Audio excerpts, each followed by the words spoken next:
Welcome back to Conspirinormal. We're continuing our episodes leading up to the end of the year. And we've got, a man that really needs no introduction at this point because he's been on Conspirinormal a lot.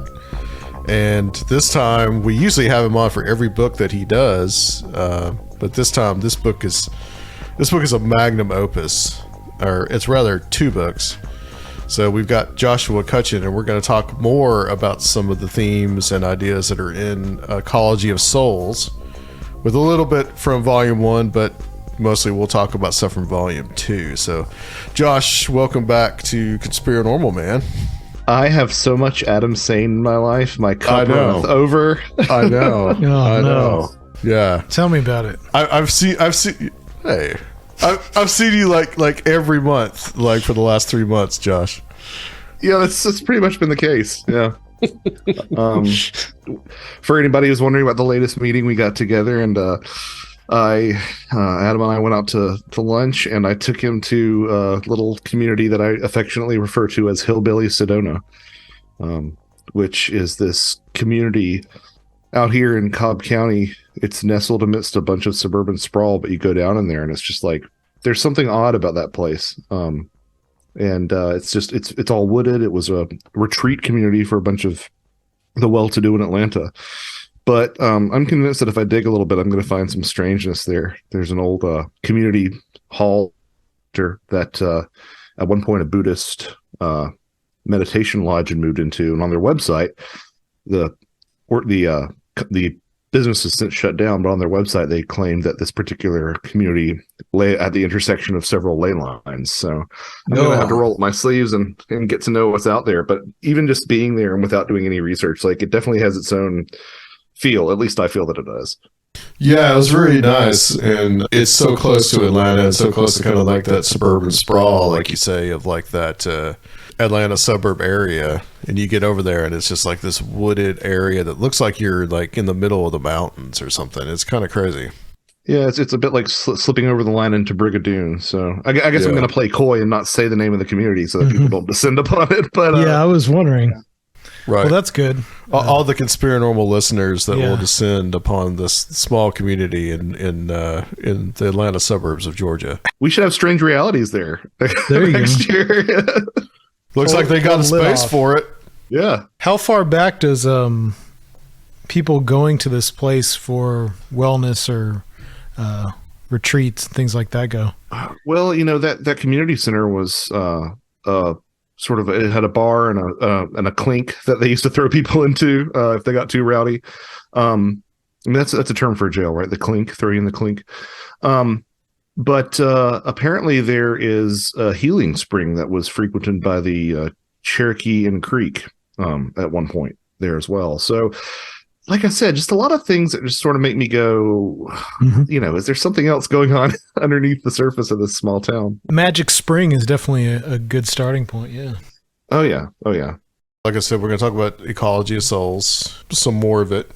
I think I had stopped with like chapter 7, I think, the last time. I think is where we kind of left off. So I want to talk a little bit about the altered states of consciousness, because this leads us into the wider discussion. I think that chapter leads us in the wider discussion about like shamanism and some of the UFOs and near-death experiences and all that.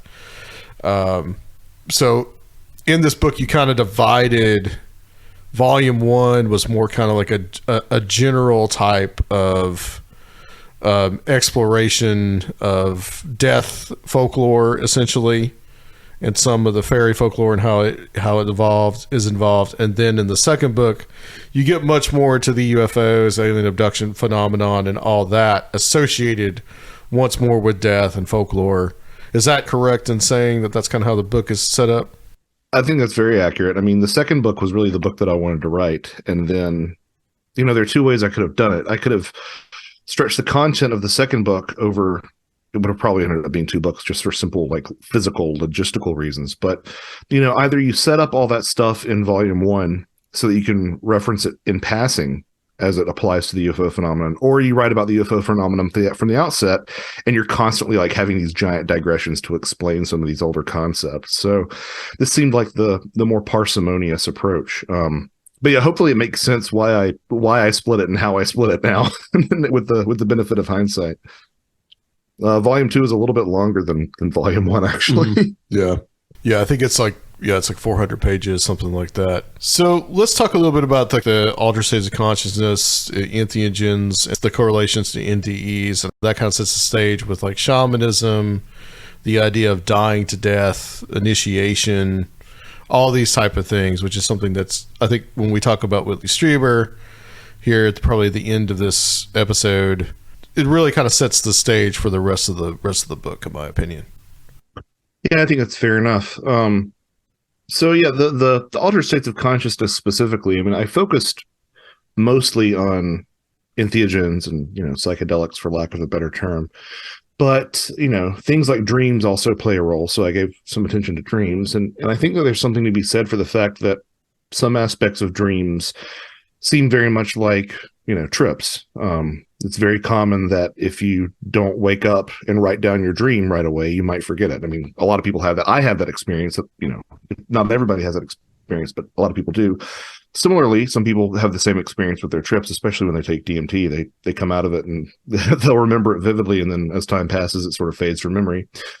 Interestingly enough, in volume 2, there are some alien abductees that use the same technique to remember their experiences as well. They just would write them down in a journal right after they happened, and they would forget about it, and they'd go back and be like, "Oh, that did happen. Yeah, I wrote it down."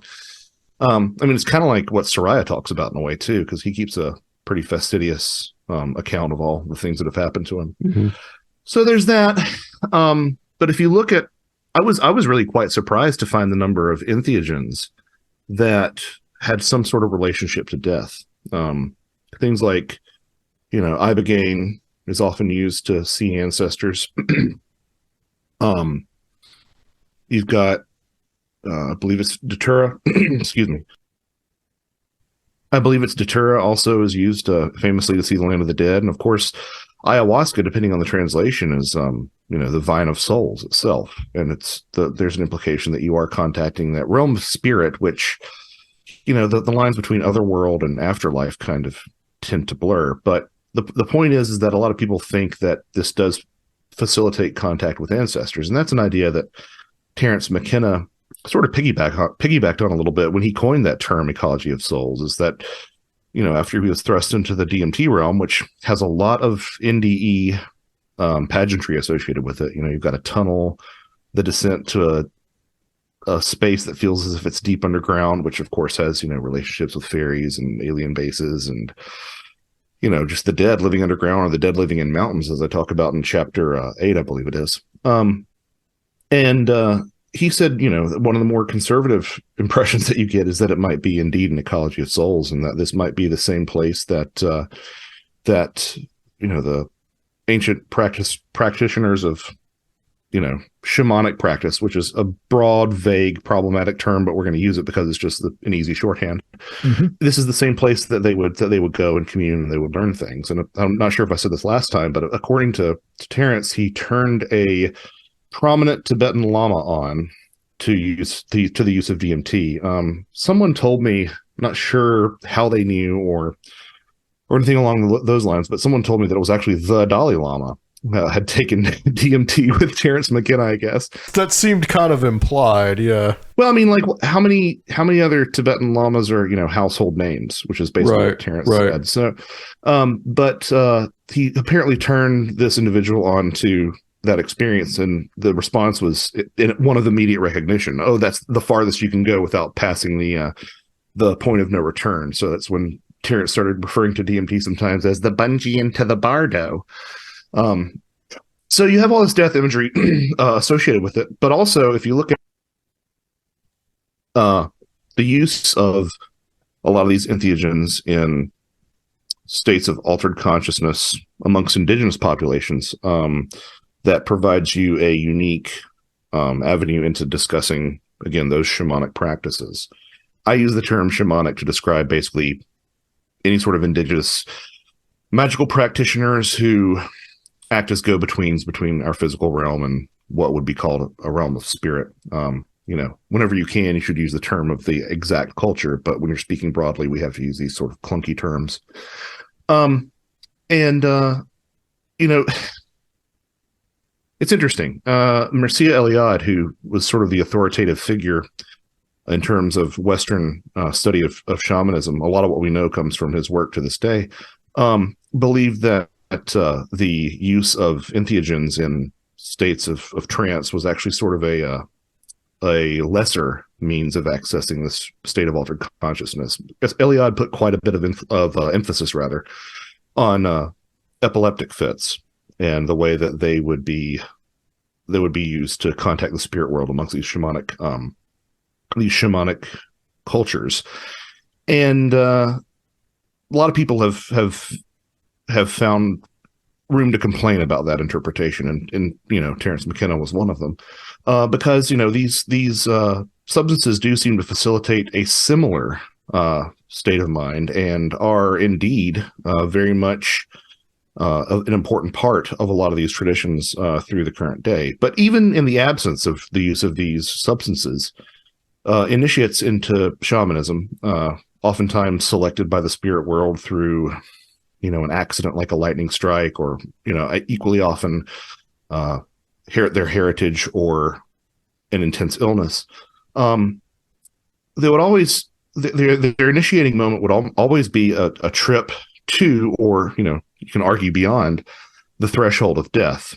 And it's the exact same thing that we see with the near-death experiencers, right? You pass that threshold, and if you remember it, you come back with knowledge and, quite frankly, certain powers. And that's the same thing that we see in the UFO contact scenario as well. But even when it wasn't a literal death, it's oftentimes a symbolic death. Some cultures don't use entheogens for their shamanic initiation, but they do, literally bury their initiates alive and resurrect them. Malidoma Patrice Sommet, I can't remember his exact affiliation, but yeah, he's an African medicine man himself. That was his initiation, was that he was buried until he basically lapsed into this altered state of consciousness and saw these shadowy figures around him, and he had an out-of-body experience. And then he was a full-fledged Sangoma, I believe. So yeah, you see this time and again, this motif of death and rebirth. It's one of those things that was so persistent that it made me that it really did convince me that it was worth splitting this thing into two books. It was worth pursuing all these different varied avenues of the paranormal and supernatural and alternative history and stuff like that. With shamanism, a couple things. The idea of like dying to death, and then also this idea of this shamanic dismemberment, and how that's very similar to some of the things that people experience in an alien abduction experience. Essentially. Yeah, no, absolutely. And I'm just looking at my PDF here to correct myself. Sommet was a Dagara shaman, and I got him mixed up a little bit with Credo Mutwa, who was the Sangoma from South Africa. Right.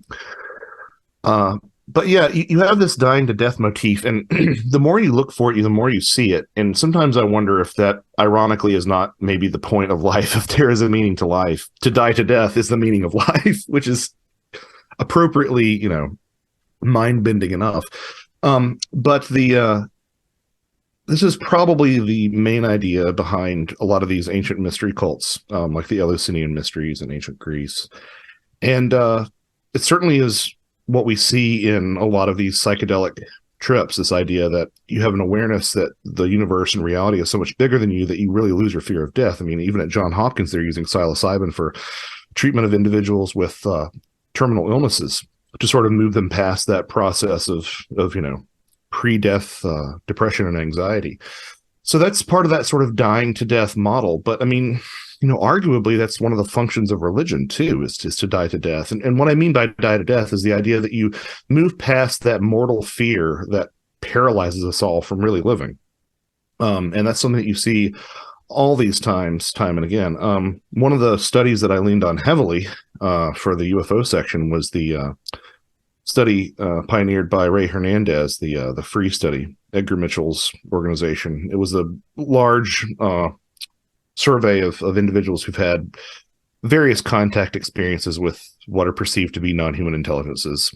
A lot of them, not all of them, but a lot of them are UFO experiences. And it was a very, very common theme throughout those as well, that people who have UFO contact emerge with this sense that they fear death less, because they realize that they're embedded in a far richer reality. So it's definitely a theme that really, I think, might even be at the heart of the book. As to the second point, the shamanic dismemberment,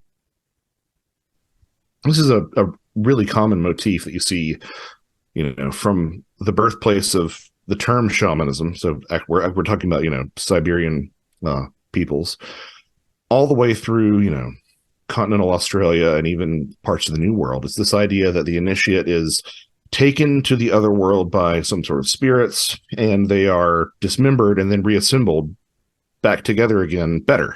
And, a lot of times there's themes of decapitation, in certain situations, especially in Australia. Certain indigenous people believe that their shamans are taken by spirits and their eyes are replaced with crystals, or there's a crystal put in their head, which sounds very much like the alien abduction experience.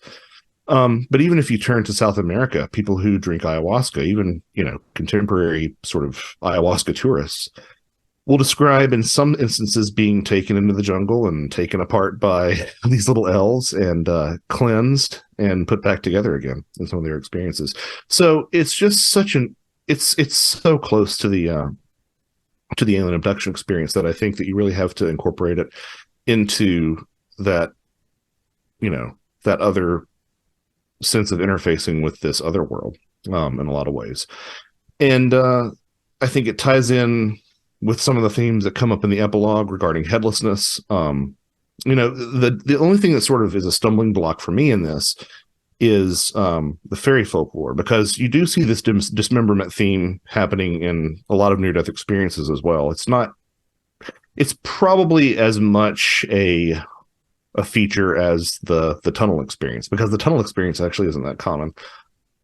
Isn't universal, I guess I should say, or the life review. The life review is, I think, maybe appearing in something like a third of cases. I don't have that handy right now, but the fairy folklore, the dismemberment themes are largely absent, which is the only thing that kind of makes me puzzle a little bit, because obviously there's so many other congruencies between the fairy folklore and the alien stuff that I really just have to wonder why that component is missing. But you do have analogs for those implants with something like the fairy blast, which were these bits of glass or dirt or rocks that angry fairies would place underneath your skin. So there's sort of a comparison there. But in terms of actual dismemberment, you really do have to turn to these indigenous traditions and a lot of the experiences that people have under the influence of psychedelics. Another common theme in that as well, having your body taken apart and put back together again.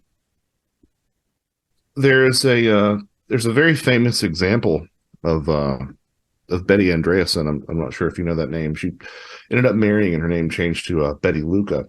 But Betty Andreasson had a sort of terrifying experience where she was placed in what I believe, I'm kind of make sure I got all my facts here. She was placed in what was something that resembled kind of a coffin. And she had a traumatic surgery where the aliens removed her eye and put in an implant in the empty socket and then replaced her eye. So you do have these other things that, again, sound like a spot on, recreation of those older indigenous myths. But the reproduction thing is really common, but there are also like lots of stories that really step outside the boundaries of what we know to be possible medically. Not to say that we couldn't accomplish these things at some point, but you had people talking about their hearts being taken out and replaced, years before we had the success rate that we have now with heart transplants and stuff like that and artificial hearts. You had stories. So healing, that's something that crosses over into the shamanic. Oh yeah, absolutely. There's this idea that a lot of people who would come back might be in a daze for several days, and then they would sort of just be improved in a lot of different ways. But also the shamans would, that was one of their primary functions as a member of the community, was to lead the spiritual progress, but also to be, an intercessor with a lot of ailments that plagued the community. And, in a lot of these cultures, things that we would recognize as just sicknesses or illnesses might represent things like soul theft by some sort of nefarious otherworldly being, or something like the soul wandering away and not returning. A lot of times they were deemed to have a metaphysical source, and the person that you would turn to would be the shaman. And you can't, it doesn't sound like something that we'd be comfortable with doing today in our modern Western society. But at the same time, I guess the proof is in the pudding, and a lot of these people would, improve after visiting the shaman after their illness. So I don't know how much of that is, placebo and how much of that is actual metaphysics. And, I don't know where you draw that line even to begin with. but yeah, that was definitely part of one of those things. And, I sometimes when I talk about this book, it feels like I'm just saying the same thing over and over again, because there are so many congruencies. I mean, we do have stories of alien abductees who, place their hands upon people, and are able to heal them according to what they say. And we're talking about people who have rather severe illnesses cured. We're talking about, things like cancers, if the people are to be believed. And in some of these cases, it seems like there might be a medical track record to sort of verify that. So, I don't know. Really don't know. I mean, but similarly, you have people who come back from NDEs who have also, see, this is what I'm talking about. Like, every time I talk about one thing, I talk about the next thing, because it just, you hear it all the time. But there's some people who come back from NDEs, and I believe in volume 1, I talk about a sufferer of cerebral palsy, and this individual was actually under surgery for bowel cancer, and they had an NDE, and when they came back, they were able to use one of their hands for the first time in their life that they hadn't prior. So it's that theme again of returning from the other world, just better, regeneration. Yeah, exactly. I really think you could make like a Venn diagram or something with all the different, modalities and how similar they all are.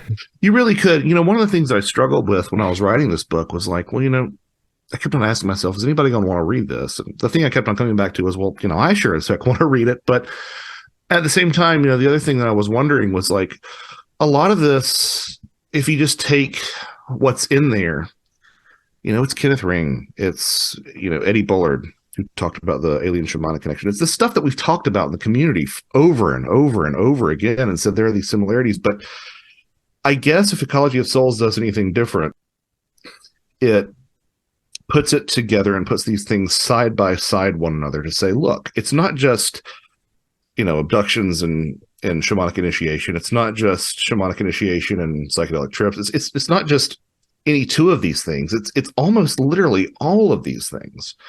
And yeah, you're right. A Venn diagram would be helpful, because, something I did find was each of these contact modalities would tick like 5 out of 7 criteria or something like that. So it's not always consistent top to bottom, but it's pretty darn consistent, and consistent enough to make me think that it very well might all be the same place that we're going to in these experiences. And of course, the part of the one Venn diagram which would have the least overlap would be the cryptids, but there would still be some overlap there. There really would. So moving on to a different theme, this idea that you posit called afterlife evolution. In other words, this idea that technology continues in the afterlife, or that people, spirits, or whatever continue to evolve. They don't just stay static in the afterlife. That there's some of this idea is from mythology, and some of it is also from the literature. Yeah, it's a really strange idea for us, because this is just not something that we think about in our modernized society. The idea is that if there's something after you die, it's either so far into us that we can't put a name to it, or it's this pastoral paradise where you don't have to do anything. The idea that there could be some degree of literally technological progress on the other side of the veil is just something that I don't think any of us really consider nowadays. But in a lot of these ancient cosmologies, you would find that the afterlife very much resembled our current reality. I mean, you see this a little bit with some of the indigenous tribes in North America who spoke about, hunting grounds that would be very much like our Earth. But even more specifically, it was believed in, ancient imperial China that at least one form of the afterlife was identical. It was like a mirror image of the empire. But, probably the most famous example is the Egyptian Tuat, which was was a reality that you woke up into. And you had to go to work and you had to go to the bathroom and you had to worship and you had to go to sleep and you had to eat. Like it was just basically life again on the other side. So this has led a lot of people to suggest over the years that perhaps there is some aspect of the other side of the veil that would allow for technological innovation. And surprisingly enough, it's something that actually appeared in ufological circles relatively early. You can find some references in the 1950s to ufologists sort of playing with this idea.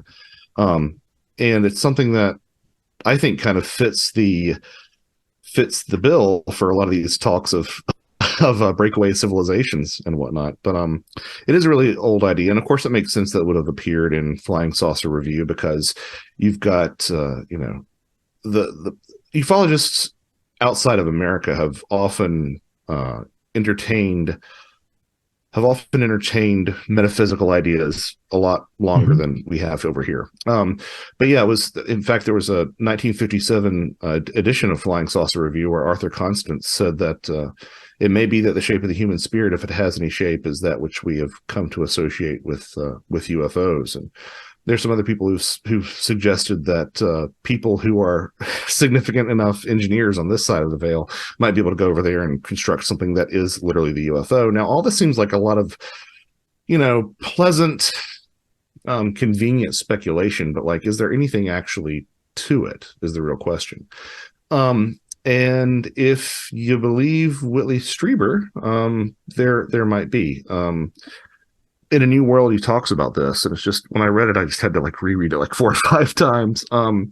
He claims that, for anybody who's wondering, Whitley has had this implant behind his eye that's given him messages over the years. It's somehow tied in with his late wife, Anne, who was the one who made the initial observation. This has something to do with what we call death. But according to Whitley, late one night, he woke in sort of a daze, and he was contacted. He was met at the door by these 2 gentlemen who showed him this like little typewriter, and they said that the messages that he was receiving in his eye would be typed on the typewriter, and that's how they were appearing. And he admits that he wasn't really able to make any sense of this, because there didn't seem to be anything unique about the typewriter. It didn't seem to have any sort of transmission device, but they did tell him that the implant in his eye was the work of Constantine Raudove. And I think we might have talked about this a little bit last time, but did we talk about this last time? It feels like we talked about it when some of the question and answer stuff that we did when we had you do the That's right. Okay. I was like, I feel like I'm told how to circle this. Metcalf and us talked about it, but that was on the Strange Realities presentation that you did. Yeah. So what I'm going to say is kind of wild, and your mileage may vary, but Whitley was told that this technology had been invented by Constantine Raudove after he died. And it's an interesting claim, because I believe in A New World, Whitley says he wasn't aware of who Raudove was, but the individual Constantine Raudove was sort of an EVP pioneer, and one of his goals was to create devices to facilitate communication between our world and the next, electronic devices in that electronic voice phenomenon field. And there are numerous recordings. You can find them online. They're really chilling, where he has left supposedly voices on the answering machine of one of his colleagues, Sarah Estep. And yeah, I've heard that before. Yeah, I mean, they're really creepy. It's like, greetings, Sarah. This is Constantine Raudove. They're really creepy to hear. But it's just interesting that someone who is obsessed with making that connection through technology, who has allegedly appeared numerous times in EVP recordings, is also supposedly the person who put or who designed whatever is inside Whitley's head. the world's most famous alien abductee, you know? And then you turn around and you're like, so this doesn't have anything to do with death? Like, how does that work out? And it's just another, you know, throw it on the pile as something else that seems to suggest that there not only is a connection between UFOs and the dead, but that it literally might be a technological component in the sense that we would recognize it as technology. And not to get to Ancient Aliens, even though Josh has been a guest on Ancient Aliens. But, you know, in so many of those mythological systems, these messengers or these other beings or gods are the ones who actually bring technology to mankind in the first place. Yeah, there's sort of a Promethean undercurrent to it, you know? And I think that part of our problem is that we don't really think of technology the same way that we have historically and that we should going into the future. You know, we don't think of fire as technology, but it is. And, you know, that was something that Prometheus did. I think Maui might have done that in some of the Polynesian myths as well. But, you know, I would argue, as some of my colleagues have, that something like ayahuasca is also a technology. It's just not a technology in the way that we think of it with silica and, you know, metal bits and stuff. Yeah, definitely. I mean, if you know, Graham Hancock believes that it's a form of technology, or at least a way of communicating how to make technology. Yeah, and again, I would reiterate this. Like, hopefully, you can see why. Like, I blame you for this, Adam, right? Because like I had asked you what my next project should be, and I gave you a couple options. You said, "You know, write the one about death." And I was like, "It's good, Adam." I was like, "Okay, well, I guess I'm going to do that."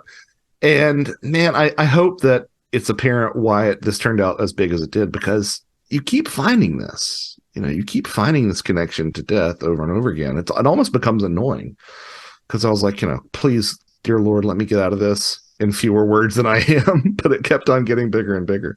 What was the other option? Was it like the Loch Ness Monster or something? Well, I don't want to share them now because somebody will steal my idea. No, that's true. 3-volume Loch Ness Monster book. I'm going to say this, and I don't think anybody's going to tackle it because it's a pretty big project in and of itself. But I think that the field is long overdue for a Fortean approach to missing time that folds in physics and some other stuff. But I just sat down and tried to wrap my head around it, and I couldn't, you know. Partially, you heard it here first, folks. Well, partially the way that I think of compression and dilation they don't line up with the way that what those terms mean in astrophysics and stuff. So that was a big stumbling block for me. So I'm like, maybe I should just sort of step back. So instead I wrote this. This is the first few chapters of the second book.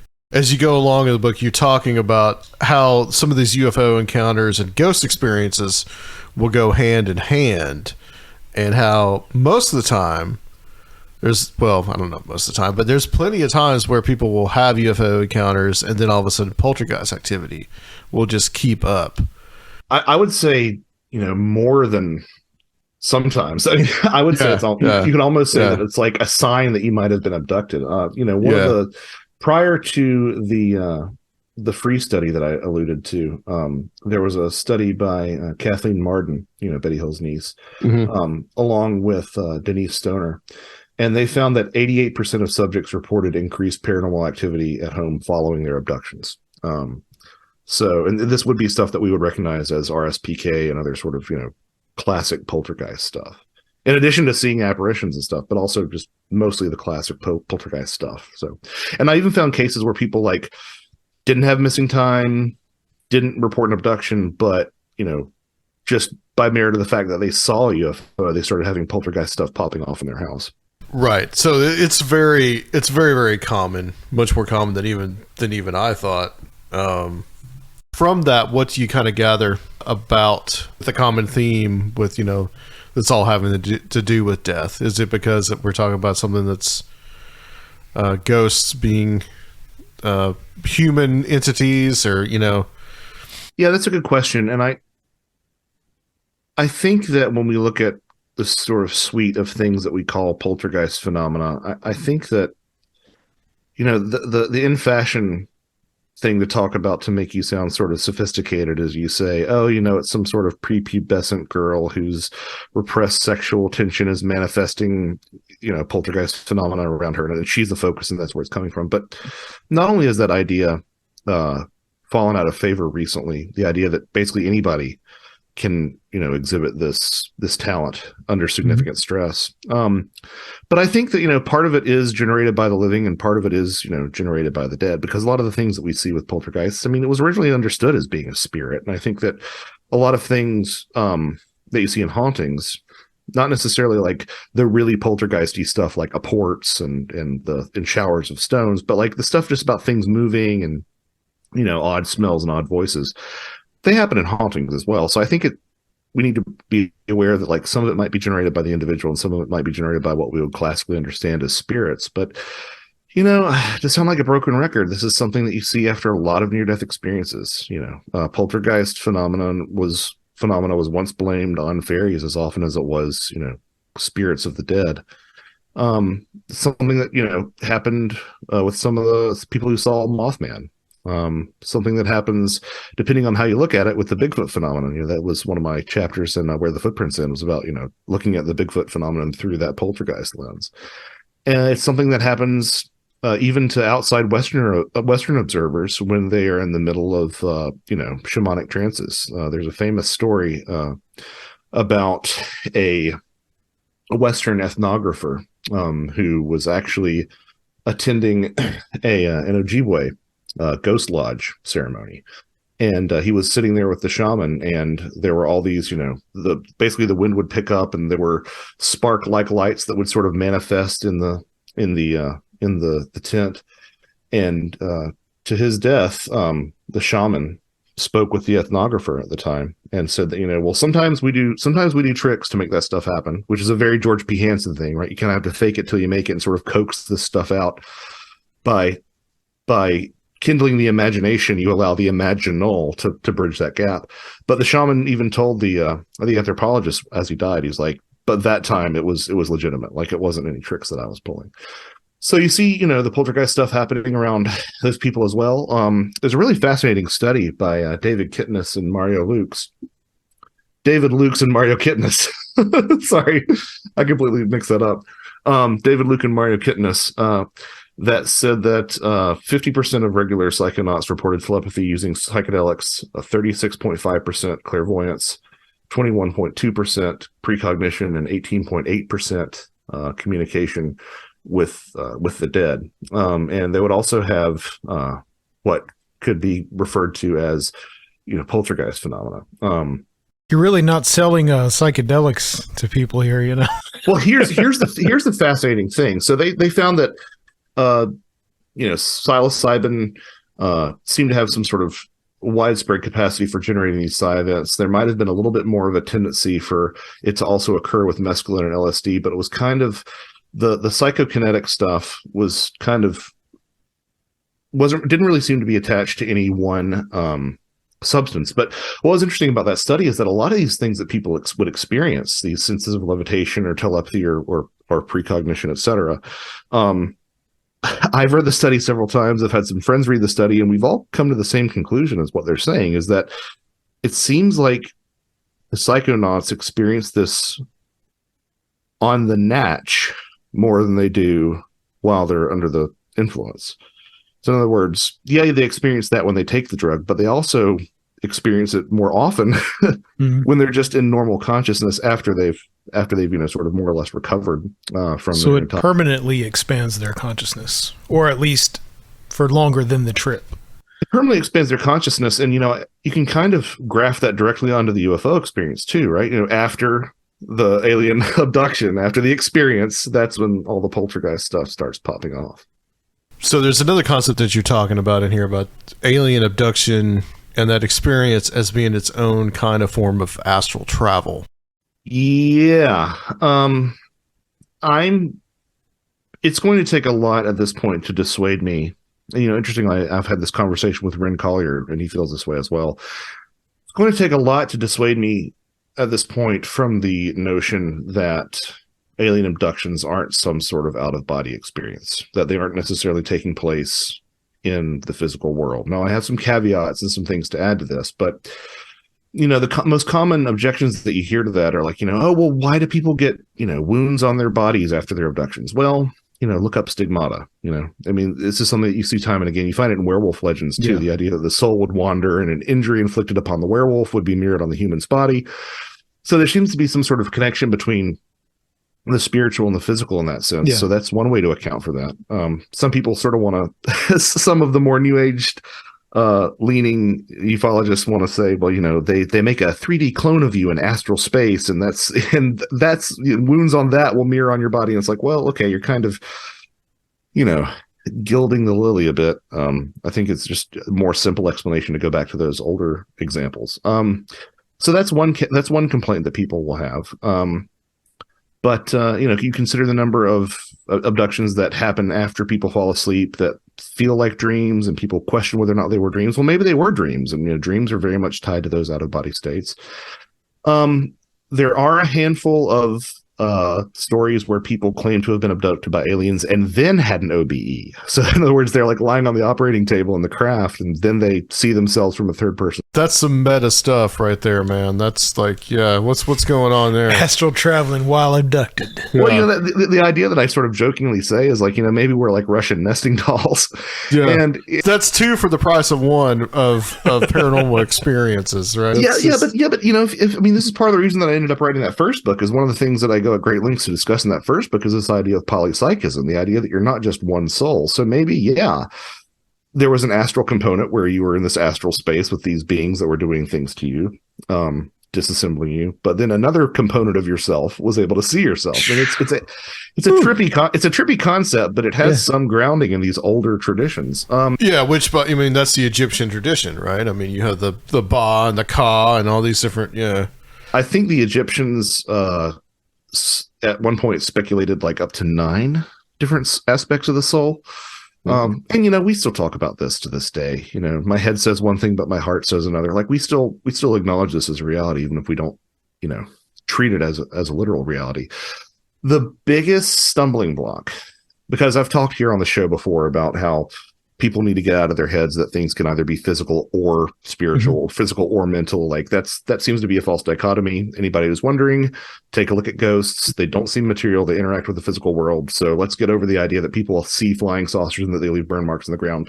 That still works in this model of abductions being astral or out of body. The thing that's the biggest stumbling block that I don't really have a good answer for are these reports where cars are moved or levitated. And it happens often enough to be considered sort of a minor motif in the abduction scenarios. People will report that their car is lifted off the ground and transported, and they'll wind up at their destination with a full tank of gas. So how do you fit that into a model where these are out of body experiences? They even wipe your windows for you. Right. But the only thing that I can come up with, and this is some real mental gymnastics stuff, but if you adopt a perspective that everything is ensouled, the idea that we once called animism, right? Then theoretically a car could have some sort of spiritual imprint as well. I mean, we talk about, I gotta say, my old school, I feel like it's a living being sometimes. Well, I mean, we talk about it's an idea of that your car kind of feels like an extension of yourself. Yeah. Cyborg. I mean, cars do sort of seem to have their own set of metaphysics around them. Like, we talk about Christine, right? Yeah. But there are, I mean, what was it? Little Bastard? That was, what's his face's car? Anybody know what I'm talking about? No. Little Bastard? Was it James Dean's car, Little Bastard? I don't know. It might have been. I'm gonna Google this right now. I know Herbie was alive. Yes. Okay. I got it right. Yeah. James Dean's car, Little Bastard, was a cursed car that I believe people had subsequent crashes in after they purchased it. It was just a car that had bad mojo. So maybe there's something like that. That's the only thing that really doesn't nest very well, for me at least, in this scenario. But once you go into reading these alien abduction experiences through that lens of these, these Monroe Institute stories, right? Or these near-death experiences where it's more about the soul ascending. Mm-hmm. A lot of things make more sense. The idea that you could pass through the ceiling of your house without any incident. The idea that you're being lifted up out of your off your bed. Some people say that they don't see their body, but plenty of people say that they do see their body. There's a lot of stuff in windows, right? And then like you float off into this craft, but there's really no opening necessarily in physical in your house. Yeah. Well, there's that, but also, David Jacobs sort of noted a minor motif that aliens seemed to be capable of, phasing things through solid surfaces, but would still time and again seek a window to levitate people out. And it's like, okay, well, if they can phase people through solid surfaces, why would they do that? Again, something that doesn't make sense until you look at this older belief and a lot of the European medieval belief that the window was the ingress and egress point for spirits. When someone would die, you'd open a window so that their soul could get out. So it seems to maybe speak to it on that level as well. There's one more thing that's sort of, one more thing that flies in the face of abductions being out of body experiences, and that's cases where people are physically missing. Travis Walton is a great example of that. The Allagash abduction with the Wieners is another great example of that as well. People said they were there, and then they looked again later, and they were not there. So where were they if they were just in a trance or an out of body state? Don't have a good answer for that. But I'd say that for me, most of the stories seem to fall into that sort of out of body rubric. Yeah, and I want to point out too that Joe Jordan in his work, that's more kind of like the Christian aliens or demons type of crowd, but he's time and again has said that testimony from like spouses, people that experience these things, that those people are usually still in the bed, but they're experiencing it in some other type of state. Well, I mean, and that would be consistent. I've heard that as well. That would be consistent with these stories that you hear. Again, you hear them in fairy literature, you see them in UFO literature, of what I call the unwakeable spouse too. Like, the person is experiencing something terrifying, and they're trying to wake up their partner, and their partner is just dead to the world. And I've heard just the opposite though too. Like with some of the people that Joe has interviewed that are the spouses of these people that have been trying to wake. Say like, no, when he said this happened, he was there in bed with me. It seems to be the opposite of it as well. So, well, that's the question that I have, is that if you had set up, a camera in a little cabin in Accord, New York, December 26, 1985, what would you have seen? Would you have actually seen something walk into the cabin, or would you have seen, would you have seen just Whitley going into a trance state? So let's talk a little bit about some of these other aspects before we kind of get into the Whitley Strieber stuff as well. We kind of touched on this about the shamanic experience, that the alien abduction has as like a modern day version of this. And we also talked about the shamanic dismemberment. Those are a couple of things that we talked about. But one of these things you talk about is the Gaian life previews. And you're also talking about the unpleasant alien abductions, and how these are also kind of similar to some of the things that you see in NDEs and actual out of body experiences. So this goes hands in hands with what we've just been talking about. So, right. So I guess I'll start with sort of the Gaian life previews, and this brings me to something that is a concept that I guess I picked it up from Patrick Harper, right? There's this wonderful moment in Demonic Reality where Patrick Harper says, to summarize it, he basically says that the fairies are always going, but never gone. He's referring to the exodus of the fairies that you can find, as far back as Chaucer, the idea that the fairies are leaving this earth. And the ufologists tell us that the aliens are always coming, but never here. And, that sort of beautiful inversion of that idea put me in the mindset of the possibility that inversion means representation. And what I mean by that, the example that I use, being a musician, is that if you have two pitches, an A and a C, and you have the A above the C when you're sounding the two pitches, that's a major sixth. But if you have the C above the A, that's a minor third. And these are not fungible intervals, in terms of music theory. Like they're technically different intervals, they have a different quality, but the components are still practically the same, even if they're displaced by octaves. So that has led me down the route of being able to, for at least me, reconcile some discrepancies that you see in some of these alien abduction scenarios, at how they look, in terms of the Fey folk stuff. For example, I've said that the indigo children, star children, sometimes you hear them referred to as, they're these sort of star seeds that supposedly the aliens have left with, human parents. And I compared that to the changeling phenomenon. Even though the changeling phenomenon is a complete 180 from that idea, it is a 180. Like it's the direct opposite. So in the changeling phenomenon, the child is the imposter, and it's negative.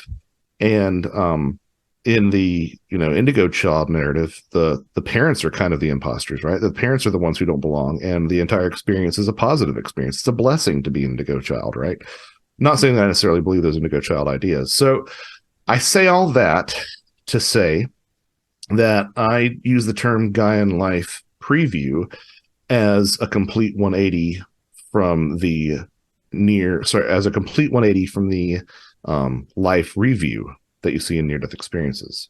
So it's the same idea. You're peering through time to the fate of something during one of these contact experiences. In the near-death experience, you're peering into the past experiences of the self, whereas in a lot of these alien abduction experiences, you're peering into the future experience of the collective, right? It's the exact same thing, but the opposite.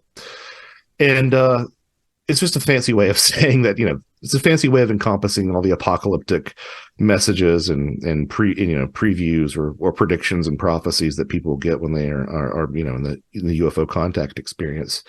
I think it's notable that these never come true, which, I think, either some people would say that means that alien abductions are bunk. I tend to lean towards the writing of Emanuel Swedenborg, the mystic who said that, never trust a thing a spirit says. All the spirits are liars.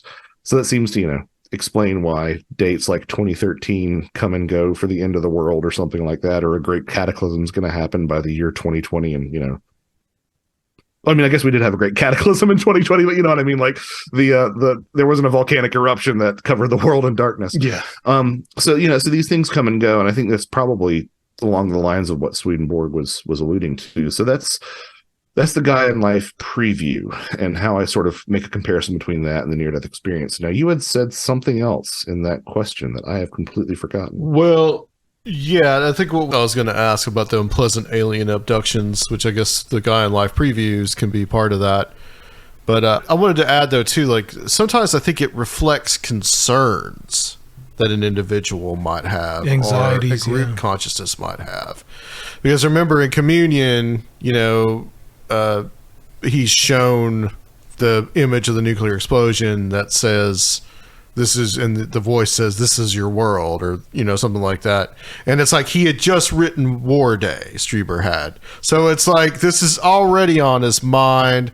An ecological disaster and these type of things are on a lot of people's minds. So is it an actual preview, or is it something that is just a reflection of what's already in that person's concerns? It changes to match the anxieties of the era, right? Right. So in the 50s, it was all nuclear holocausts, and nowadays it's more along the lines of things like climate change. So yeah, I think that speaks to,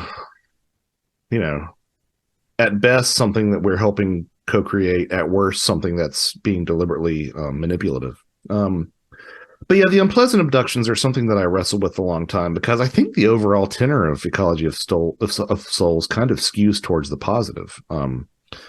But at the same time, you talk to these people who have had these absolutely harrowing experiences, and there's nothing love and light about them. The biggest issue is one of consent in these things, right? Which these beings seem perfectly capable of asking for, but they never do. There are a couple ways to sort of reconcile this and perceive this. The Free study showed that negative abductions tended to be viewed in a more positive light as people put more distance between the experience and themselves. Sometimes experiences would start out negative, and then they'd grow more positive with subsequent encounters. The inverse happens as well. Can't dismiss that.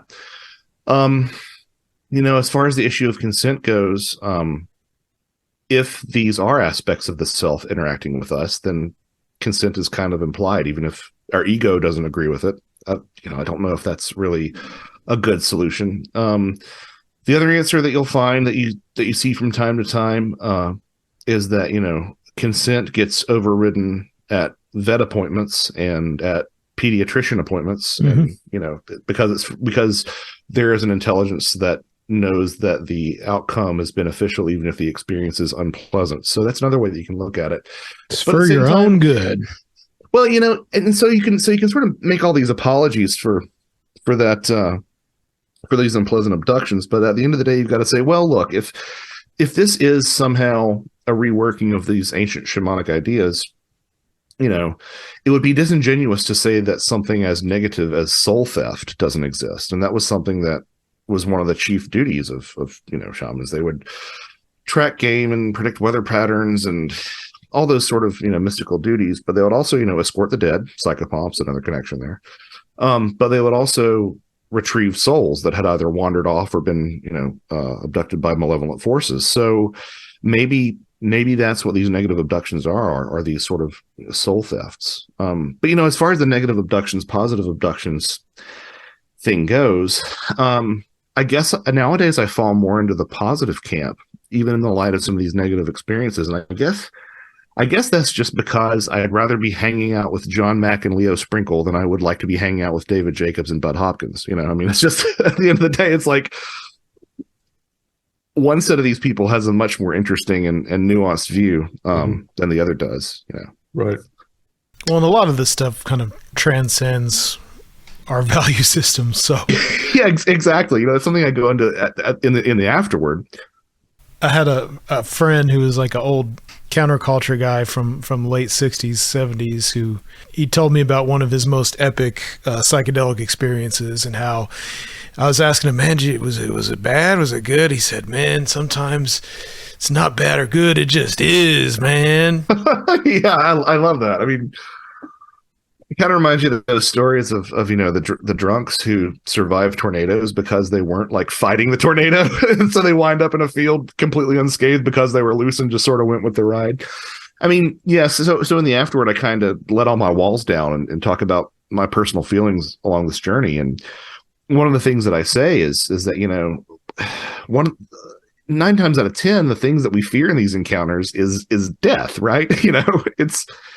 And if death isn't the end, if death isn't something necessarily to even be avoided in the grand scheme of things, if you've been here 1,000 lives, then is that really the worst thing?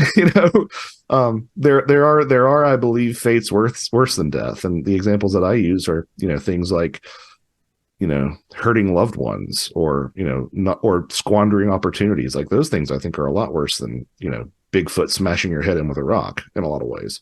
That's a good way to go. It's a cool way to go, Get to be written about by David Paulides, I guess.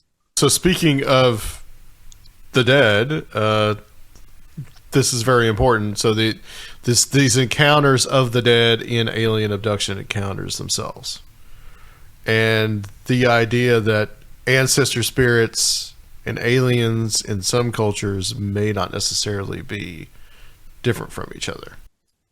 The original plan for this was to go down to Rice University and sift through as many of the letters that were unpublished that the Striebers received as possible. The pandemic obviously put a hiatus on that, and I wanted to keep on writing. So I found quite a few examples of the dead seen in alien abductions, and those got shifted to the companion, which is available either as a PDF on my website or is available as a physical copy. And I have 3 appendices talking about, during abductions or around the time of heavy UFO contact, people who see dead people that they know, loved ones, friends, relatives, etc., dead people that they don't know that they find out about later. There's this really interesting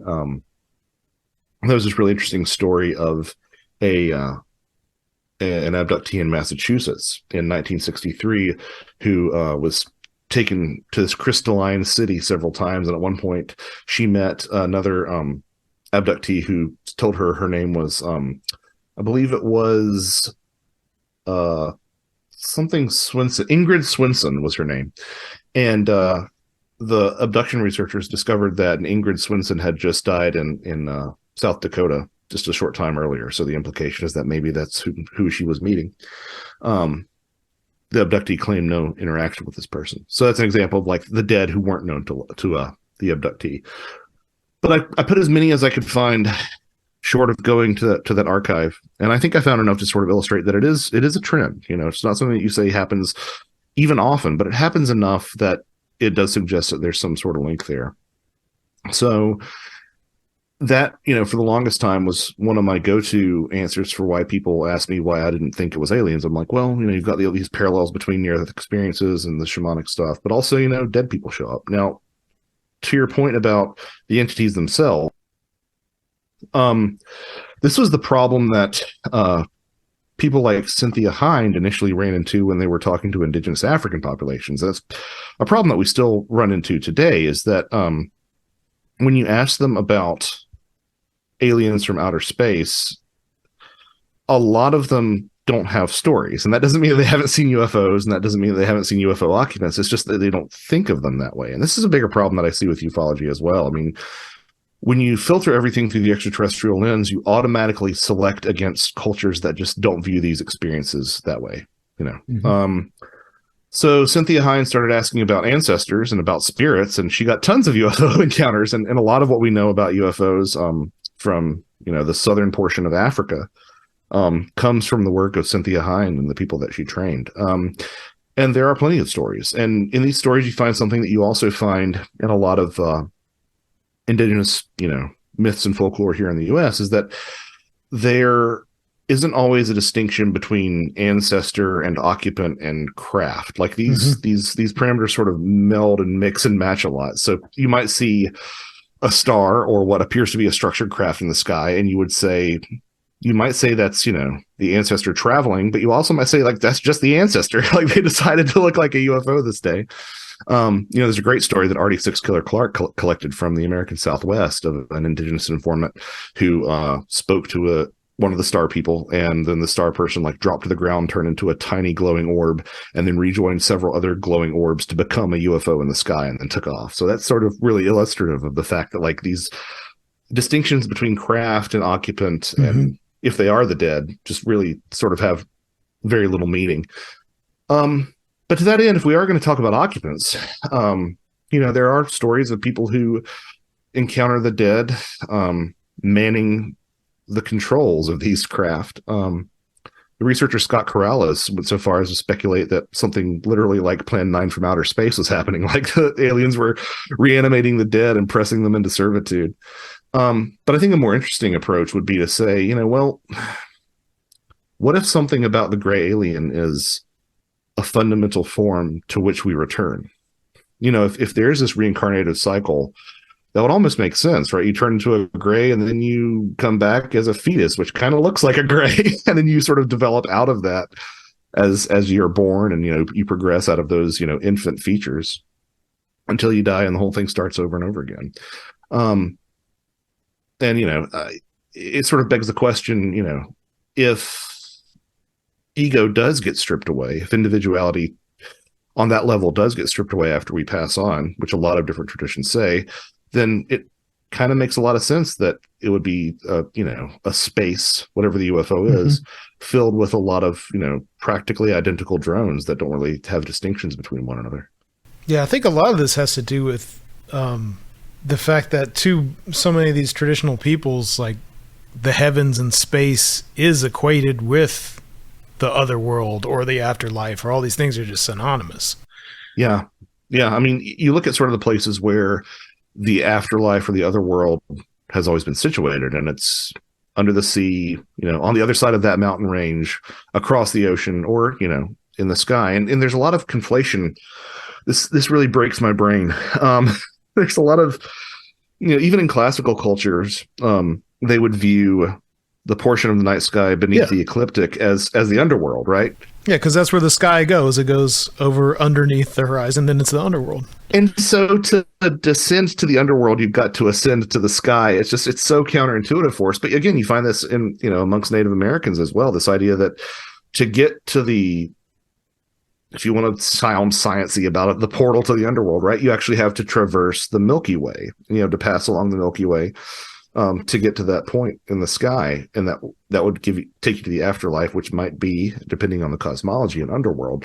So, I mean, and I think that, like, if we look at ourselves having mapped the entire world, more or less nowadays, I know the oceans are a big question mark, and there are parts of certain rainforests that we probably don't have a good idea of, but more or less we know that there's not, like, an afterlife here on Earth. I think we can say that with some certainty.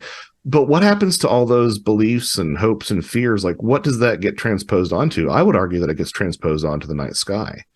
And, the UFO is such a transportation obsessed phenomenon. It's all about, where do they come from? Where are they going? How do they get here? Those are always the questions that get asked, right? And anything transportation based, you find time and again across different cultures, is typically viewed as a means of conveyance to the afterlife. I mean, we talked about psychopomps on the last show that we did. But, almost all these psychopomps are about transportation or navigation. Cultures universally believed in horses, which could take you places that you couldn't go before horses. Birds can access parts of the world that human beings will never be able to access because they can fly. Dogs are best friends, which, can lead you in times of trouble. They have better senses than human beings. Even animals that don't fall into those categories that are psychopomps often have qualities that make them expert navigators. Like, some cultures thought about bats as being, psychopomps as well, because they could, quote unquote, see in the dark. So, of course, the UFO is a variation on that transportation theme. And I would argue, as sort of Carl Jung mentioned in passing in his essay on flying saucers, that you could view the UFO as a reinvented psychopomp boat symbol. And our earliest coffins that you find in parts of the world, especially in ancient China, were literally like boat coffins. They were boats. You find this in island Southeast Asia a lot. Think about the Norse burials, either sending someone out to sea in a boat, or, more commonly, these stone ship burials, which were either burials with actual ships or were, burials in a ring of stones that was shaped like the hull of a ship. And boats are death symbols. And, these boats were transportation to the other world. And I think that the UFO, you can make a very good case, is a reinvention of that trope, because it takes you to, it's a device that takes you to another place that we cannot access normally. So the Greys are our modern ferrymen across the dark river Styx. Yeah, and there's, I don't know. I play with a lot of different ideas in the book, but there is a section in part 2, volume 2, that where I sort of go through different psychopomps and say, the qualities of this psychopomp were seen in these cases, and the qualities of this psychopomp were seen in these cases. And occasionally you'll find some really interesting coincidences where the actual names, the specific names of these things get mentioned. I mean, so for example, y'all are familiar with the Wednesday phenomenon, right? That John Keel talked about? Yeah. I don't know if it bears itself out, but Keel felt that UFOs were more often to be sighted on Wednesdays. Well, Wednesday's the middle day of the week. It's the liminal day of the week. Wednesday is this day of the psychopomp as well, Odin's day. Odin was a lot of things, but he was also a psychopomp. This is also reflected in the Spanish name for Wednesday, Miércoles, named after Mercury, the Roman reinvention of Hermes. So Wednesday is Psychopomps Day. Like, it's just how poetic is that UFOs happen to appear on Psychopomps Day? That's interesting. I mean, it's one of those things where, like, sometimes when I was writing this, I'm like, is this what it feels like to lose your mind? Where everything starts to, like, fit together so well? Is that actually what this feels like? Right. Well, what else is it about? If it's not about what we call life, then the other side. That was something that Barbara Barbara Fisher, who edited the book, got on me after all was said and done. She's like, it's not really about death, right? I'm like, yeah, I know, it's about the cycle of life and existence and just the soul in general. But I guess I get away with it by saying ecology of souls, like the emphasis is on souls. So right, there you have it. Well, let's get into Strieber. So when we were talking the other day, I told you this is the chapter that I want to get to, and I want to get at least that read, because I still have 200 confessions, still have 200 more pages in the book to read, but I'm going to finish it because I do think it is an important work. Not acceptable, Adam. Right, exactly. So, hey, you know what? Y'all failed the book report. Y'all are the only ones who have had me back for round 2. So you guys are troopers. I appreciate it. Yeah, good, because there's just so much to talk about. I mean, honestly, we might do a round 3. I don't know. We'll see. But so Strieber, you bring up a good point about Strieber, and I kind of want to focus on that. The Strieber really is filling this kind of shamanic role now. And you go through kind of this progression of how he gets to that point, and there's what happened to him, and then there's how he evolves over time to what he thinks the nature of this phenomenon is. Yeah, I mean, in some ways it was the most difficult chapter to write because, Whitley, I don't think he is responsible for this sort of connection between UFOs and the dead. I mean, obviously, I wouldn't have been able to write what I wrote if there wasn't, more of a connection there. But at the same time, of everybody alive to this day, he has written about that connection more than anybody else who's around. And I sort of found it interesting that if you take a look at the titles of his books and you just sort of step back and you put them in chronological order, right? Because he wrote Communion first in his, personal autobiographical stuff, but he wrote then Secret School, which is about an earlier portion of his life. So if you take a step back and you look at just the titles, and the subject matter speaks to these as well, it sounds a lot like the initiate's journey, right? You've got the Secret School, which is basically his childhood election to the spirit world. Like we were talking about shamans, oftentimes at an early age, they would be drafted by the spirit world to be the intercessors with the community. Communion is initiation. Transformation is him struggling, and you start to see him changing and starting to accept some of the stuff. Breakthrough is realization, and confirmation is acceptance of that role. And you can see, the metaphysics were there in Whitley's stuff from the start, but it definitely ramps up with, I'd say, the last 2 of those titles. He sort of positions himself in more of an advisory capacity to the reader, if that makes any sense. So as opposed to just sharing the strange thing and trying to figure out what it is, it's more about, giving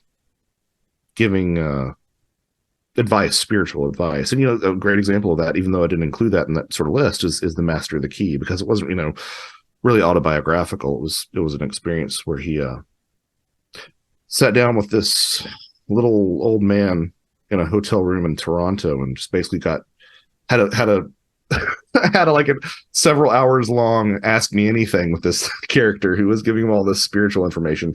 It reads very much like a channeled work. Whitley says it isn't channeled, but it reads very much like that. And the idea that somebody who was approaching this from the extraterrestrial angle would, he always entertained the fairy folk and some other more esoteric ideas from the beginning, but the idea that someone who was sort of introduced to this predominantly through extraterrestrial lens, the idea that they would end up writing something like The Key is quite the change. And since then, he has written so much about death and the visitors that I ended up having to leave some stuff out. I just wanted to copy and paste everything that I could, but I had to leave out some stuff because he's just written about it so extensively. But the idea of him as being like a shaman, that he's embraced this role. And we should also add Anne and, kind of her influence, and then her near-death experiences as well in there, and how he feels now that Anne, even though she's passed on, that she's still with him, and all these experiences that he has had. Yeah, I mean, Anne was a profound influence on his life. I mean, I think he wanted to title the original work Communion. He wanted to entitle it like Body Horror or something like that. And she basically spoke to him in this voice that was not hers one night and said that, you have to call this communion because that's what it is. It's about the meaning of the other. But yeah, Anne, I would go so far as to argue that Anne kind of accepted that role a little bit more readily than Whitley did. She did have a near-death experience and then passed away a few years later. I believe it was something like 10. I can't remember off the top of my head. But it was one of those things where it's almost, they wrote, I believe it was the Afterlife Revolution together, but even, no, so sorry, they wrote Miraculous Journey together, but they also wrote the Afterlife Revolution together after she passed away because she was such an integral part of that experience. And like, apparently she just started visiting him right away. And to a degree, this didn't really surprise Whitley because he had experiences with the dead in these contact scenarios on multiple occasions. Even from the beginning in Communion, he saw an old friend who was, I believe, involved in one of these 3-letter agencies, and he wasn't aware that this individual had died. And as it turns out, he found out later that they did die. So right after her passing, he ended up having some experiences with her, and including, a lot of communication that came through this implant in his eye. Her near-death experience is interesting in its own right. She recalled, a very poetic scenario, which again tracks on to these themes that we've talked about. In her near-death experience, she wound up in a subway station, and there were a bunch of people coming and going, and it became apparent to her that the people who had the most luggage would not reach their destination. And it was their dead cat Co who actually sort of escorted her through the afterlife. Now, cats are not the strongest of psychopomp symbols. It's not like a horse or a bird or a dog appearing, but at the same time, the idea of a pet and, an animal that has a long-standing spiritual association with it, it is interesting as well. Yeah. Well, I mean, and cats were considered sacred animals by some cultures as well, ancient cultures, especially the Egyptians. I mean, there's an equation with a deity with cats too. So right, but that specific like guide of the dead role, right. You don't see as often, and I'm sure that there's somewhere that you can find a psychopomp, a culture where cats are treated as psychopomps, but they're not travelers. So I mean, and since she's passed on, he now has this idea that she has sent him messages. I believe you mentioned like the moth in on the camera thing, and there's also this belief that she's constantly with him, if not like a complete part of him now too. Yeah, the moth thing is something that, at first blush, it's like, well, you saw a moth, but starting in 2016, he would get a notification on his home alarm system with the camera whenever there was movement. And he would either be speaking about or thinking about Anne, and this moth would appear on the camera app. He'd get a notification and he'd see that there was a moth. On one occasion he did find a dead moth. I believe on another occasion he didn't. At one point he was speaking with his son about their mom, and the moth popped up. And there was an event in February of 2018 at Esalen, and he was there with Jeremy Vaney, and a white moth appeared and literally just landed on Jeremy Vaney's head. But the moth itself is a potent symbol in its own right. There are, Psyche has some connections to the idea of, the butterfly. But butterflies in some capacities were regarded as another psychopomp. You find this in some Mexican cultures where you have the migration of the monarch butterflies coinciding with the Day of the Dead. So there was this idea that the souls are traveling with the butterflies as well.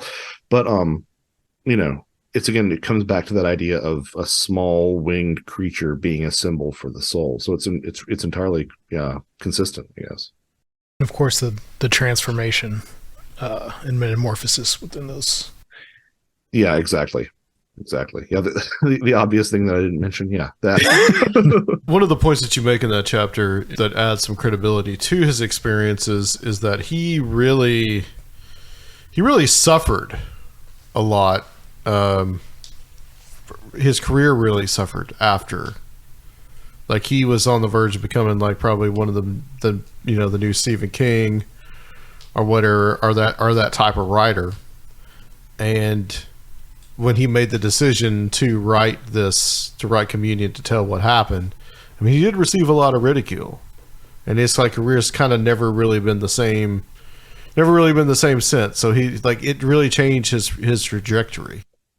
Well, the argument that I would make too, I mean, there's that, and the people who want to detract from him say that well, he made a gamble and it was a bad gamble, right? But my other argument, my counter argument to that is, you read his pre-communion books and they're tight, there aren't the same amount of loose ends and ideas that are picked up and quickly dropped as you run into in his subsequent output. Some people might say that he lost his touch and that he's still fabricating, but I'm like, what, this guy knew how to write novels and he knew how to write things with a consistent through line and with payoffs and setups, and that's absent from a lot of his communion and post-communion output in this capacity. When he's come back to novels since then, they still have that I guess not orthodoxy, but they still have that conventional flavor to them, and his autobiographical stuff does not, which to me says that he might be wrestling with this stuff as much as the rest of us are. Besides the obvious, I think of that the whole thing is based on what Anne said about this having to do something with death. What made you want to do an entire chapter on Strieber? Because there was so much there and I didn't know where to sprinkle it in otherwise. Yeah, I mean, it's just, but also it's kind of like writing a book on gravity and not including an Isaac Newton chapter or something. You know what I mean? He's been so formative. He's made such a big impact on the culture, the modern UFO abduction motifs, and that is coupled with this weirder, more spiritual stuff that has to do with death. Yeah, and even if there's some mythologization around him as a character involved in this angle on the phenomenon, that still deserves its own place as well. If you're trying to be comprehensive about this topic, it's just make it a Whitley Strieber chapter. And so that was part of it, just because I go through all my books, and for the longest time I was just eyeing that Whitley portion of my shelf and being like, oh God, I got to get through this, because I knew it would just be like drinking through a hose. So I just put it all in one place and tried to sort of organize it as chronologically as I could. Because, as I said, Secret School came out after Communion, but it takes place before Communion. And he didn't talk about his implant until, I believe it was Confirmation. So you're kind of skipping back in time with that as well. And then trying to bring it as up to speed as it currently is about the way he's thinking. Because that's the other interesting thing about him, is that he hasn't been in a Adamski who's banging the same drum over the years. He's always changing and evolving his ideas. Some people criticize him for that. Yeah, that's just not the way that my view of the way that we should be behaving as human beings works. When somebody adapts and changes their opinions, I think it's a healthy thing. But or at the very least, it's a sign of someone who isn't sure of what it is or what's going on. I mean, there are some things there's some minor controversies here and there with typos and with there was a subsequent reprinting of the key because there was a claim that shady forces had interfered with the first publication of the key. So there's some stuff that, you know, there are some inconsistencies that crop up that have allowed people to sort of pounce on as well. And, you know, you have to acknowledge that as well. But he has sort of evolved his thinking, and in his current thinking in A New World is that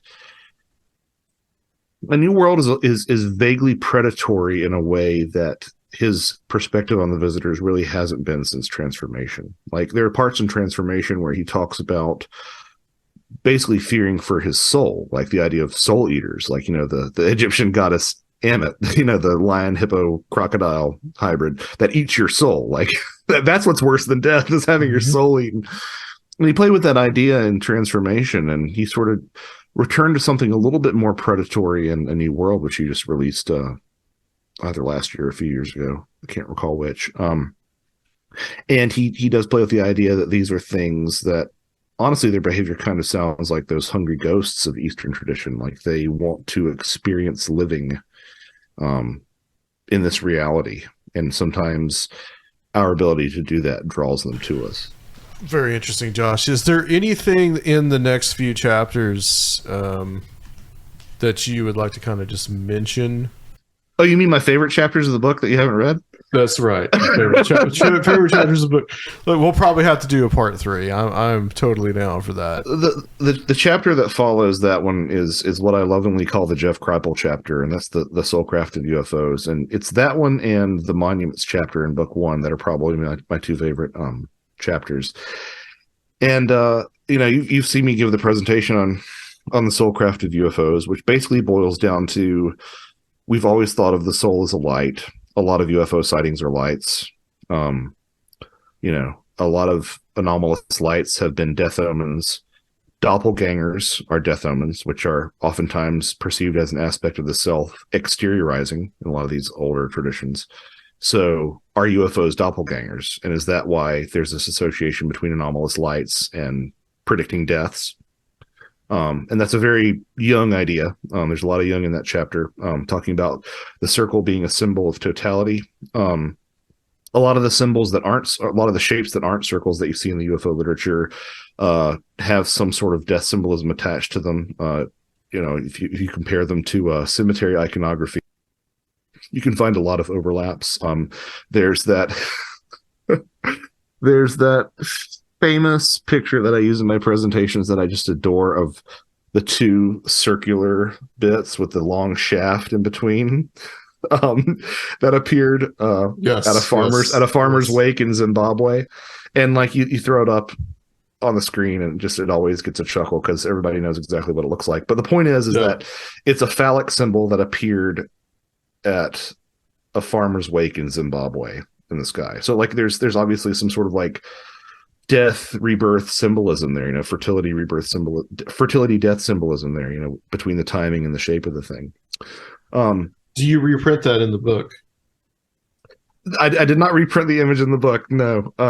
Although Greg Bishop has made a shirt of it, which is also available on tote bags. So nice. And then, you know, I have 2 chapters that talk about aliens as the other. So the idea that like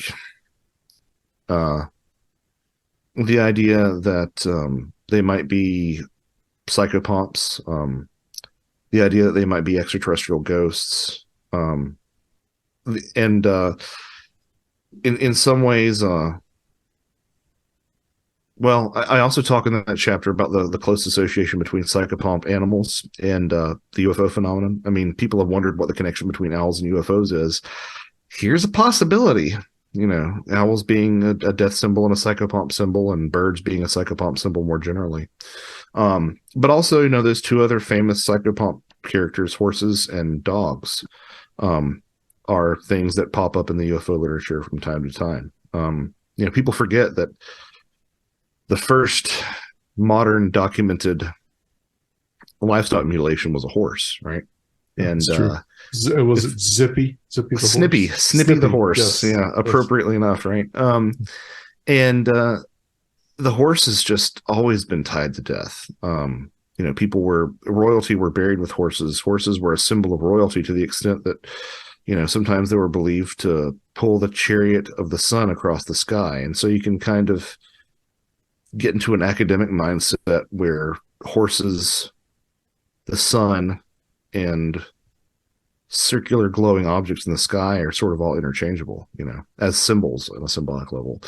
In that, you've got to talk about aliens and demons, and that sort of whole rigmarole. I tried not to go as deep into that as I could, because it's been covered elsewhere by tons of people, and I just don't necessarily agree with it. Despite being a Christian, I think that whatever this ecology of souls is a lot more complex than just, the good guys versus the bad guys. I think there's a lot of free agents in between, but also exploring the idea that, some of our earliest concepts of demons were that they were the evil human dead.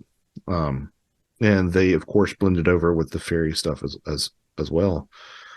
And then, the idea that aliens, there's another chapter on the idea that aliens might be ourselves. And that's where I really explore the idea that these are projections of the self, maybe an aspect of our souls. And there's a lot to unpack from that. Sorry, I'm literally just going through the PDF and telling you everything. The cryptid chapter is the longest chapter in the entire 2-volume set. But I mean, some of the connections are pretty obvious. Mothman and death is, they go hand in hand. And of course, Mothman, we just talked about moths as a death symbol, but also birds as a death symbol. One of my favorite things that I found out in this book, though, was about lake monsters, because I really haven't had a chance to write about lake monsters. But lake monsters have a lot more high strangeness associated with them than we appreciate. But the thing that really sealed the deal for me with them is the death symbol. And of course, you can look at dragons as death symbols and whatnot. Is the fact that lake monsters have always been associated with logs. And to the extent that, not only do skeptics say that lake monsters are logs, misidentified. One of my favorite explanations is that decomposing logs at the bottom of the lake pop up, and that's what makes it look like a lake monster. But also, in a lot of Native American folklore, the lake monsters could literally become logs. You'll find this in places like Switzerland as well, if memory serves. So, lake monsters again are interchangeable with logs. And what are logs? Logs are arguably our first boats. Before we decided to make them into boats, it's what we used to cross rivers. And then when we decided to make boats, they were, dugout canoes, right? They were logs. And the boat, of course, is, a death symbol in and of itself. And Jung spoke quite a bit about the idea of Totenbaum, the idea of, the trees being a symbol of death and end of life as well. So there's some real resonance there that I find extremely compelling. So talk about that, and I'll talk about Men in Black. Barbara wanted me to make that the last chapter of the book, and I'm like, I got more. I'm sorry. So the final, what I initially intended to be the final chapter, turned into an epilogue, and it's on headlessness. And it was the opportunity for me to, like a lot of this book, address some things that just didn't make sense, some outliers that I couldn't reconcile. Like, there's this famous case of this couple returning from Salt Lake City, and they have a flat tire or something, some car trouble, and they see a UFO, and then they have like an RV or a camper that pulls in front of them, and as they go to pass it, none of the drivers inside have heads. And it's like, what do you do with that?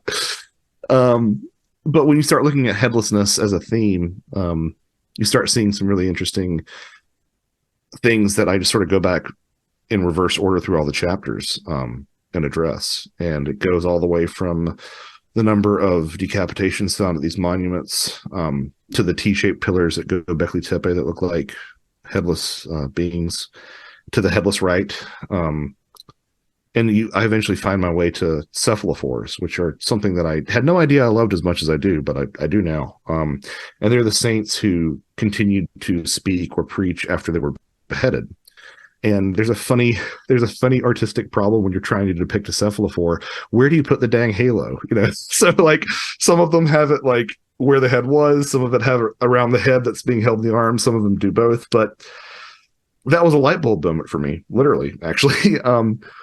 Because when you start looking at halos and what that symbolizes, it does seem to symbolize, some sort of inner light. right? You'll find halos around some depictions of Draugrs, the Norse revenants, the Norse zombies, and who were best killed by decapitation or a shot to the head with an arrow. So it's like literally the zombie. But like they would have halos as well. So halos aren't necessarily a sign of divinity. It's almost like they're a sign of just the inner light which we all possess. And if you start looking at halo shapes, a lot of them are just classic UFO shapes. Mm-hmm, and so what I sort of come around to try to tie a lot of this up with a bow is that like that's a lot, that might be a lot of what we're seeing is just the release of this inner light. If it's mostly symbolic headlessness, right? That death being sort of headlessness of itself, but also the metaphysical headlessness, the idea of losing the ego, the idea of symbolically losing your head is something that you see in a lot of these psychedelic trips. And it's something you even see in the near-death experience literature too. People will say that they're what's the word that they use? Disincorporated. And that means that they see in 360 degrees. So it's the idea of this liberation of consciousness is what that headless motif, I feel. Getting outside of your head. About. Yeah, 100%. So, and then there's an afterword where I'm like, okay, I guess I'm a bad Christian. Because like I said, I let the walls down, and I try to just, as much for myself as for the reader, explain like, how do I navigate this, and what implications does it have for my faith? And I've had some people tell me it's the best written portion of the book, and I kind of have sensed that because it was just like I finally got to let all this stuff out and just be like, what does this mean for me personally? So yeah, it's sort of like my apology and my current go-to credo in terms of how I try to incorporate this into my own faith, which it's walking a knife's edge, and I realize that, but I think I make some sense of it that, again, just like the whole rest of the book, works for me. Well, very nice, Josh. That was my monologue. Thanks, everybody. That's it. Yeah. And I want to add too, that's the Soulcraft presentation. Yeah. If you guys want to see that is on our Patreon. That's on the $10 level. So, but there's a lot of other presentations on there as well. So hopefully we'll be getting back to those Strange Realities monthly presentations soon. Yeah, we should be. I think in January we're going to start that back up again. And Josh has been part of that in the past, which reason we did that because he wasn't going to be at Strange Realities, and it ended up being at Strange Realities. So, which was great, and we want to thank you for all the help. Yeah, all the help that you did, and also just moderating the panel at the end of the night. The panel that we had to organize the night before. Last minute panel. No, I mean, you know what? I said this, and I've said this before, but I mentioned this on the car ride home with Tim Renner one time. I was like, Tim, I said, we're both musicians. And I said, the people that I meet in this field are so much nicer than most musicians I know. And he agreed. Yeah, tell me about it. Yeah. And y'all are just, both of you hold a special place in my heart, in addition to everybody else who I'm friends with that I got to see again. So I will not make the same mistake twice. I will not miss another Strange Realities for the world. Oh, excellent. Thanks, man. Because there will be a 2023. It will be happening at some point in 2023. We haven't set a date or anything. We will just stay tuned, everybody. All right. Well, Josh, just let us know what is next for you. What is there going to be? Another book by Joshua Cutchin? Well, I think I said this to you the other day, and I've said this to a couple people, but, I could just walk away right now.